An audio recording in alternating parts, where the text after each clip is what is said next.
Ya.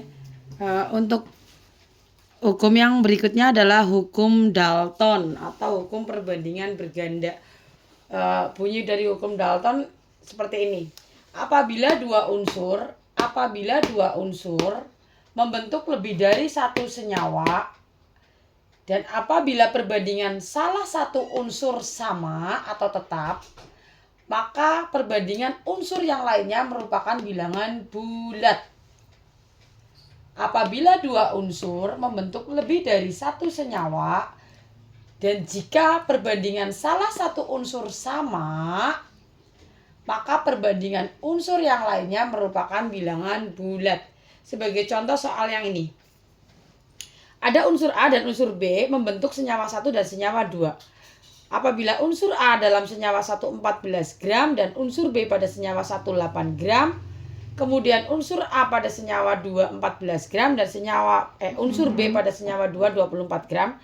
Pertanyaannya, tentukan rumus molekul senyawa 1 dan senyawa 2 yang mungkin. Nah, cara mengerjakannya bagaimana? Cara mengerjakannya dilihat di sini. Karena ini sudah sama 14 gram dan 14 gram, berarti kita anggap yang ini perbandingannya 1 banding 1. Nah, kalau yang ini kita hitung. Yang ini berarti sama sajanya 8 dibanding 24. Nah, 8 dengan 24 ini kita perkecil. Sama-sama dibagi 8. 8 bagi 1, 8 bagi 8, 1. 24 dibagi 8, 3. Nah, berarti perbandingannya yang B 1 banding 3. Oke, dari perbandingan ini berarti kita bisa ambil kesimpulan. Untuk senyawa 1 dan senyawa 2, A masing-masing 1.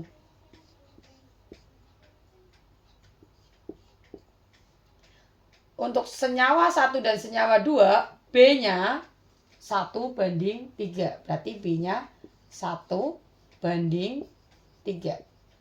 Berarti rumus molekul yang bisa dibentuk untuk senyawa 1 AB dan untuk senyawa 2 AB3. Ini jawabannya.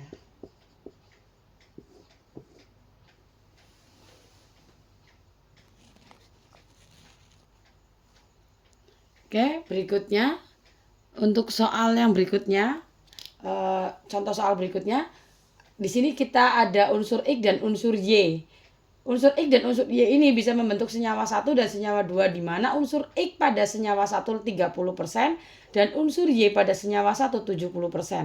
Kemudian unsur X pada senyawa 2 50%, unsur Y pada senyawa 2 50%. Nah, pertanyaannya, tentukan perbandingan unsur X jika unsur Y tetap. Jadi di sini yang dibuat tetap adalah Y, dibuat tetap atau sama ya. Nanti lihat saja di soal, ini bisa kata-katanya tetap atau sama. Jika Y-nya yang tetap atau Y-nya yang sama, ya cara mengerjakannya begini. Kita buat seperti ini dulu. Nah, yang tetap ini Y. Kalau yang tetap Y, berarti angka-angka Y ini silakan taruh di bawah. Nah, 70, yang satunya 50. Nah, karena Y-nya dibuat sama atau tetap, itu kita taruh di bawah. Nah, lalu untuk unsur X-nya bagaimana? Unsur X-nya taruh di atas. Ini berarti 30 taruh atas, 50 taruh atas. Nah, kemudian 50 bagi 50. 1. Ini coret. Berarti ini 3/7. Oke. Tadi hukum Dalton itu kan jika salah satu unsur tetap, maka perbandingan unsur yang lainnya merupakan bilangan bulat. Nah, bisa dilihat di sini ini bukan bilangan bulat. Bagaimana cara merubah biar bulat? Kita kalikan dengan angka yang bawah ini. Nah, berarti kita kalikan dengan angka 7. Karena dikalikan 7, otomatis ini coret, ketemu 3. 3/7 kali 7 ketemu 3. Nah, lalu kemudian yang ini 1 kali 7, 7. Oke, ini jawabannya 3 banding 7.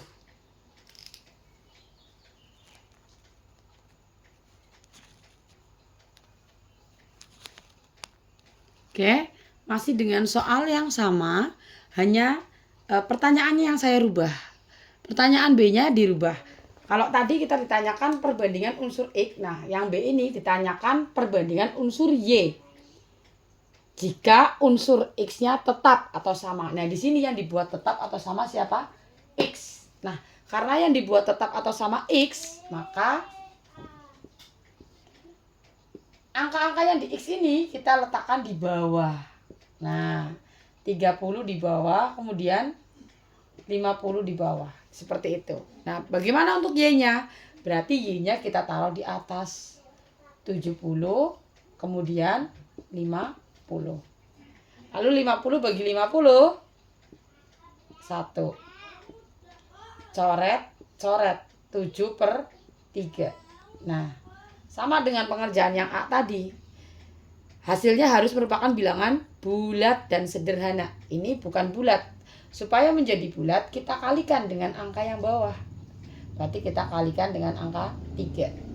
7/3 kali 3 akan ketemu 7. 1 kali 3, 3. Oke, jawabannya 7/3. Seperti itu.